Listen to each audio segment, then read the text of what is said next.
I'm the Milkman, and this is Trailer Park Garage.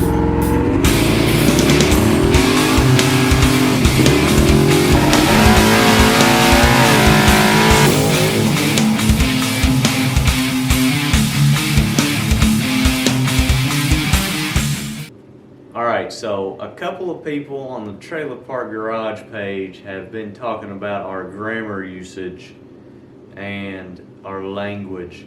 So on this episode of Trailer Park Garage, we tried to keep things as proper as we could. I just wanted to say that before we got the video started. Also, there's been a lot of talk of how do you have this? How do you have this? How do you have this? How do you have this? Where do you get all this money?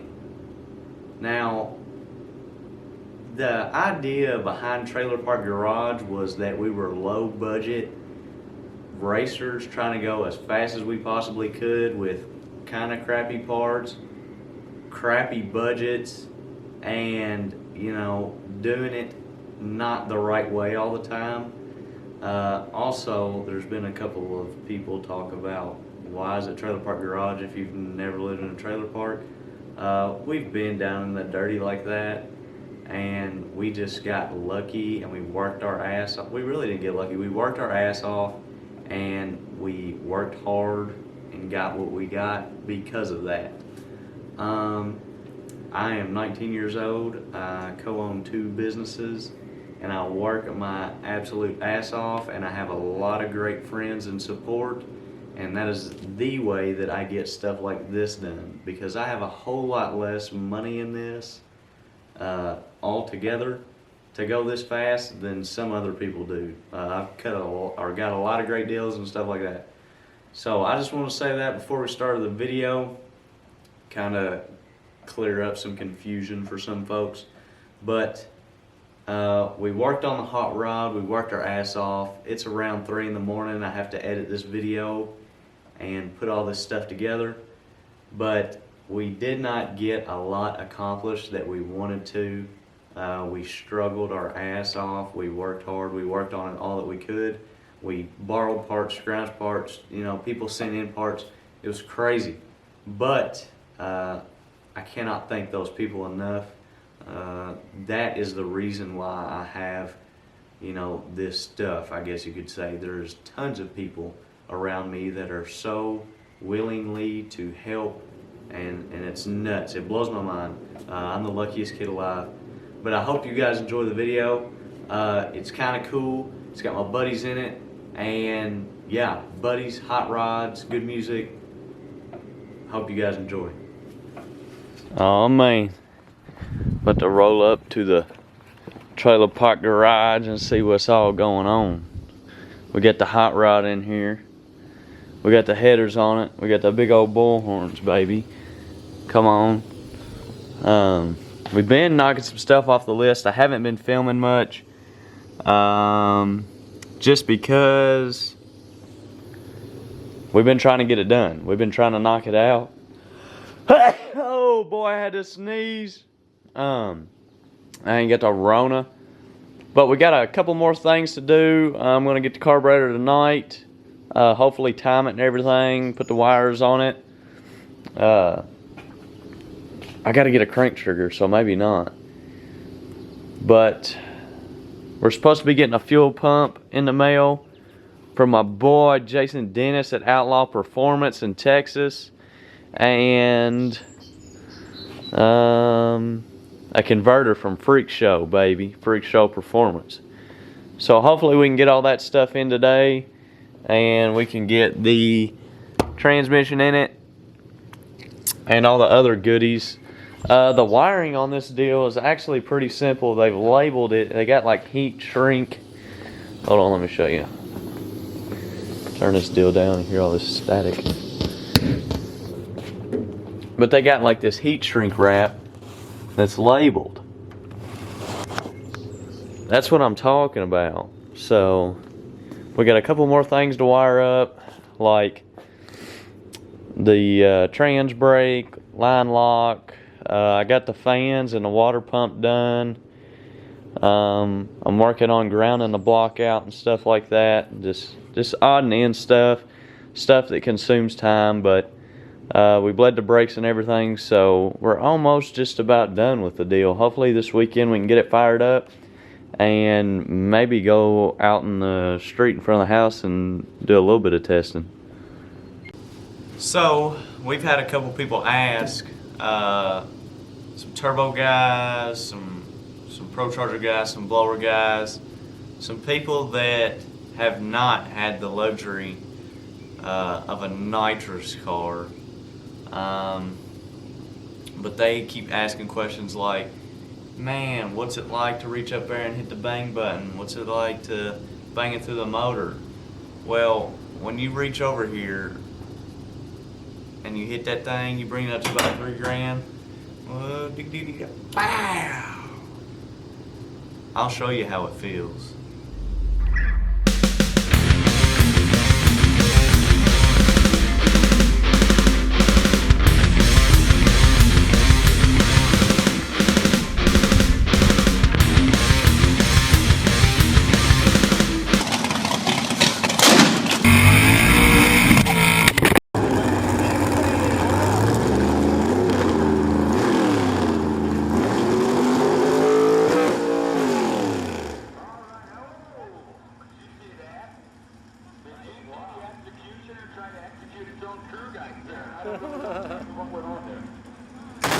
Holy shit!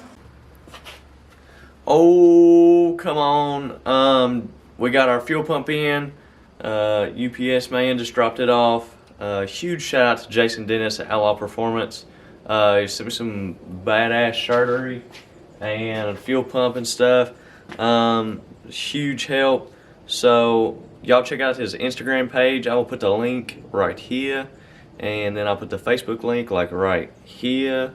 Come on, and make sure to give them a like and stuff. Check them out. Jason Dennis is a super swell guy, so holler at him.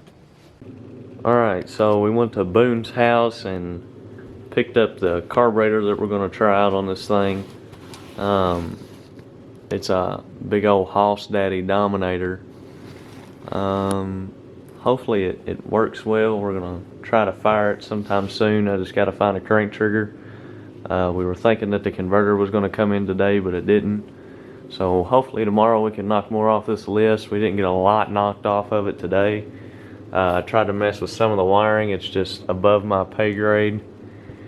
And yeah, hopefully tomorrow we can knock off fuel pump, converter, transmission shifter, time and fuel, carb linkage, and maybe plumbing the nitrous, because we got to plumb the carb side, so plumbing the nitrous won't be that bad.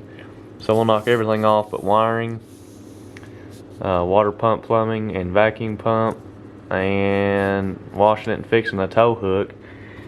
So we're not too bad, but we're definitely not going to make it to the Evadale race in Texas. So if anybody was going there, when you see this video, you'll understand why. Our converter ain't here yet.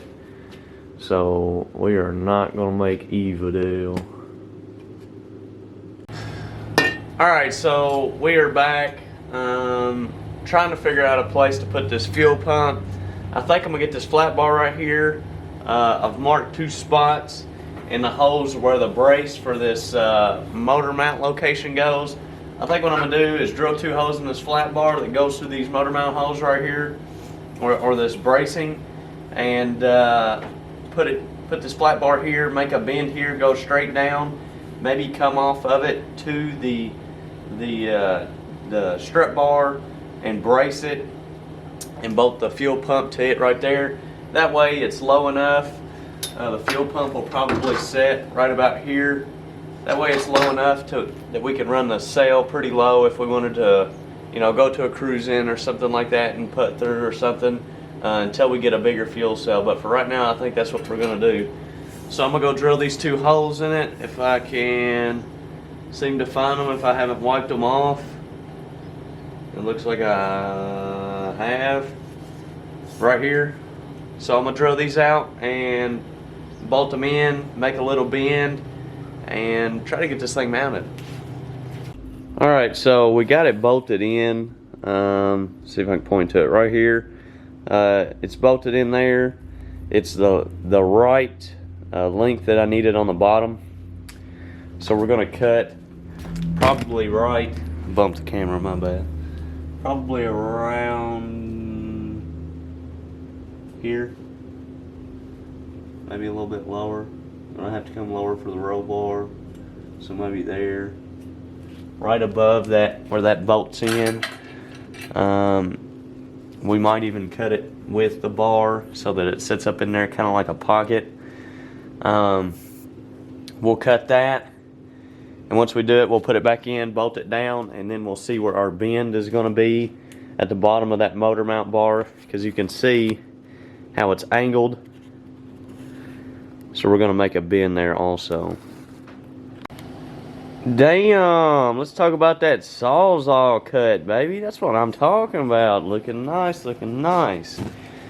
Alright, so I'm going to put this deal up in here and see if it's about close. That way I can do a little grinding on it.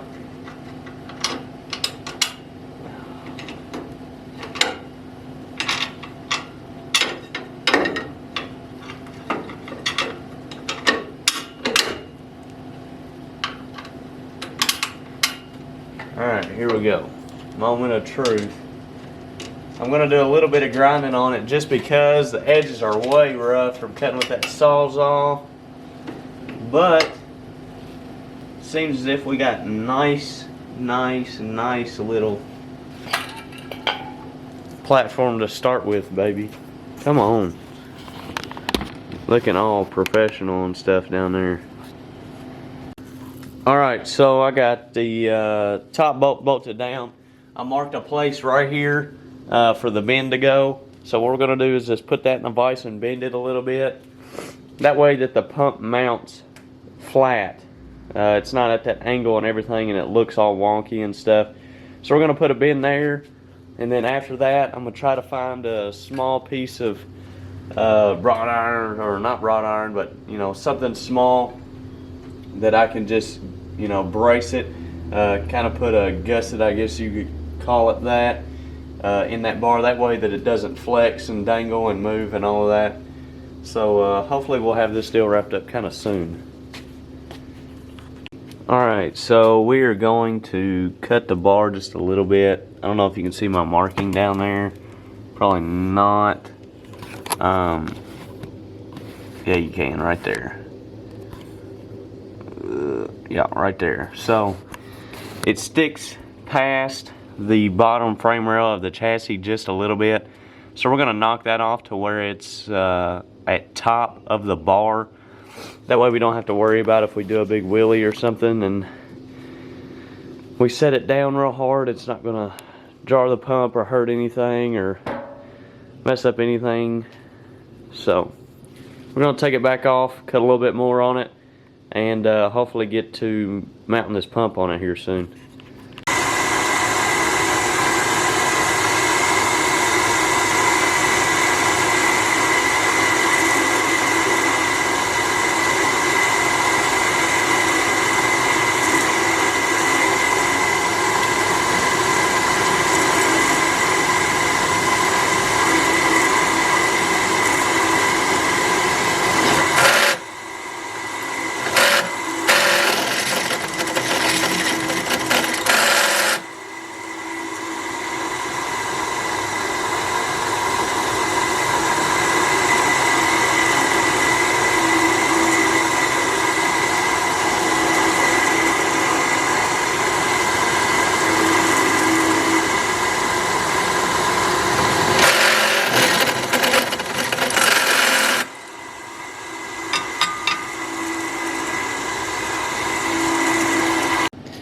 Boom, we got it done.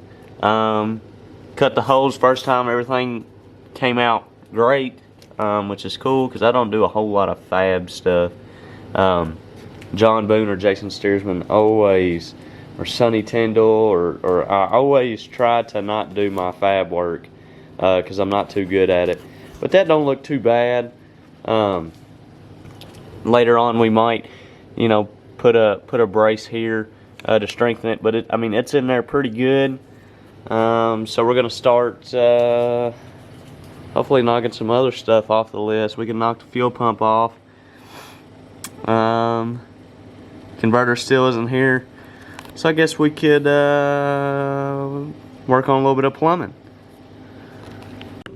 Alright, homies, so I started to do some plumbing for the fuel pump. I had to run over to Boone's and pick up some stuff, but we're getting ready to put some fuel in it. I just can't get enough room. This came off the milk dud, of course, but I don't have the hose size or the right fittings or anything, so I'm gonna have to order a little bit of stuff. That, and I cannot find a crank trigger. I did end up putting a post on Facebook. The only thing that we got to do to get this deal fired is hook the wires up, drop the distributor in and time it, put some fuel to the deal, and get a crank trigger for it. Our vacuum pump should be here Monday. Our water pump stuff should be here Monday. From there, we can mark off fuel because we went and got some fuel. I'll take that out of here. The fuel pump is done. All we got to do is plumb it, waiting on the converter, all this other little stuff. We're close. We are super close. Hopefully we can get this deal fired up tomorrow if we can find a crank trigger close or something like that. But the hot rod is coming together. Hopefully tomorrow I can find something so I can at least fire this hot rod up for you guys before you got to wait a whole nother week. So bear with me. I'm going to try to find some fittings tomorrow and all that good stuff, and hopefully we can fire it up. Alright, homies, I am sitting here putting some AN line together. I robbed some AN line off the milk dud and the stuff come up short. So Mo and Bug Burke, I talk about them all the time on here, but they have helped me out tremendously over the years. And Bug always has some fittings. So I hit up Bug, he's got what I needed, and so we're gonna make some lines. He had a crank trigger that he let me borrow until mine comes in. So we're gonna get this hot rod fired up for you guys. Thank God, because I was gonna feel bad if I didn't have this thing at least fired up for this video. So we're gonna fire this thing up hopefully tonight with these bullhorns, baby, and it's gonna knock all the shit off the roof and the walls. I'm so excited. Anyways, I'm gonna get this stuff tightened up, cut, measure, make the other side, and put some fuel in the deal, wire up the fuel pump, and get rocking and rolling on starting this thing. So I had the worst luck out of Barry Grants. They weren't mounted. They're right here. Good deal. Alright, homies, so we have plumbed the carburetor side, we have hooked the crank trigger up, we have done absolutely everything to get this deal started, but our starter is junk. So what we did is went and got another starter off the shelf, and it was junk. We thought the noids were junk, so we swapped the noids around. We've been messing with it for what, 2.5 hours? 2 hours, yeah. And then I was like, man, it just ain't got enough juice. So we trailer park garaged up this deal with 2 batteries, not working. So this combo makes a lot of compression, and we're using Chinese junk starters and they're just not working. So sorry, but it's not gonna start this video. I feel like a piece of shit because it won't, and I really want you guys to hear it. I want to hear it. I want to hear these loud, obnoxious headers. Yeah, we want to hear these big old bullhorns, but That's right. It's just not going to happen this week. It's late right now. I haven't ate in like a day and a half. I've got a nice little 3 hours of sleep, and everything just sucks right now. So I'm going to go edit this video, thank you guys for watching so much. I'm sorry we couldn't get the hot rod started, but at least it's popping a wheelie. Damn, this thing pops a wheelie. It's gonna look cool. It's super cool. But The only thing more 80s and retro is the 3rd gen Camaro. oh, come on. But anyways, thank you guys for watching. We appreciate it a ton. And we'll see you next week, hopefully with these deals going pow, pow, pow, pow, pow, pow, pow, pow. Come on.